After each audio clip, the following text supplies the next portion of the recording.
Moi des âmes du purgatoire. 9e jour, impuissance des âmes du purgatoire. Premier point, impuissance de leur souffrance. Considérez qu'à la mort cesse tout mérite, parce que, sortie de l'arène des combats, l'âme n'a plus son libre choix entre le bien et le mal. Le purgatoire est cette nuit dont parle Jésus-Christ, durant laquelle nul ne peut agir.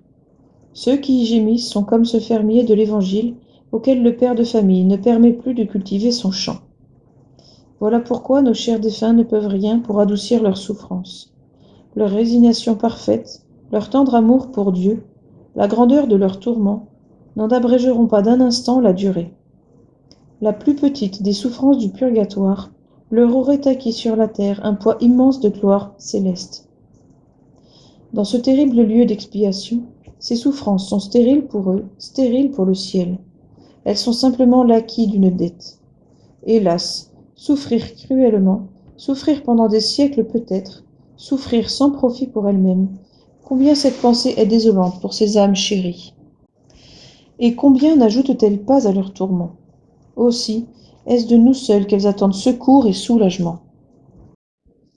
Oui, âme chrétienne, nous sommes seuls la ressource des morts, nous seuls sommes leur providence libératrice. Le ciel les console, nous les soulageons. Le ciel les encourage, nous les délivrons. Les saints leur ouvrent leurs bras pour les y recevoir, nous les introduisons dans le séjour du bonheur. Telle est notre puissance, tel est notre devoir. Y pensons-nous souvent? Deuxième point, impuissance de leur prière. Les âmes du purgatoire sont aussi impuissantes à se soulager par leurs prières que par leurs souffrances. C'est en vain que du fond de leurs brûlants abîmes, elles font monter vers Dieu le cri de leur douleur. C'est en vain qu'elles essaient de fléchir sa justice et qu'elles lui disent avec David « Mon Dieu, pourquoi m'avez-vous abandonné? Je crie vers vous pendant le jour et vous ne m'exaucez pas. La nuit, j'exhale mes gémissements et personne ne me répond.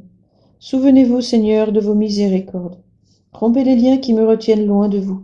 Délivrez-moi des tourments que j'endure. Hélas, que mon exil est long et rigoureux. Miséricorde, Seigneur, miséricorde. » Insensibles aux accents de leur détresse, Dieu répond. Le temps de la miséricorde n'est plus. Le règne de la justice a commencé. Vos supplications réitérées n'ont aucune efficacité. Vous ne sortirez de votre prison que lorsque votre dette aura été entièrement acquittée par la souffrance. Mais si les prières des morts n'ont aucun crédit, les nôtres sont toutes puissantes sur le cœur de Dieu. À mesure qu'elles montent vers le ciel, la miséricorde descend dans le purgatoire, en torrent de grâce, de pardon, de liberté et de gloire. C'est par la prière que Marthe et Marie obtinrent la résurrection de Lazare. C'est par elle aussi que nous obtiendrons la délivrance de nos parents défunts. Ô, prions de tout cœur, prions sans cesse pour eux. Disons souvent, bon et miséricordieux Jésus, donnez-leur le repos éternel. Ô Marie, mère et consolatrice des affligés, hâtez-vous de les secourir. Saints et saintes du paradis, intercédez pour eux. Exemple. Le Sauveur, traversant la Judée, rencontra un jour un homme qui était paralytique et qui attendait tristement assis près de la piscine de Siloé. L'ange, à certains jours, descendait dans la piscine et remuait l'eau, et le premier malade, qui pouvait ensuite s'y laver, était guéri. Il y avait cependant bien longtemps que le pauvre paralytique de l'Évangile était là, attendant toujours sans jamais pouvoir descendre à temps. Touché de compassion, le doux Sauveur s'approche de lui et lui demande avec bonté pourquoi il ne va pas se laver comme les autres. « Seigneur, répond ce malheureux, c'est que je suis perclus de tous mes membres et incapable de tout mouvement, et je n'ai personne pour me jeter le premier dans la piscine salutaire.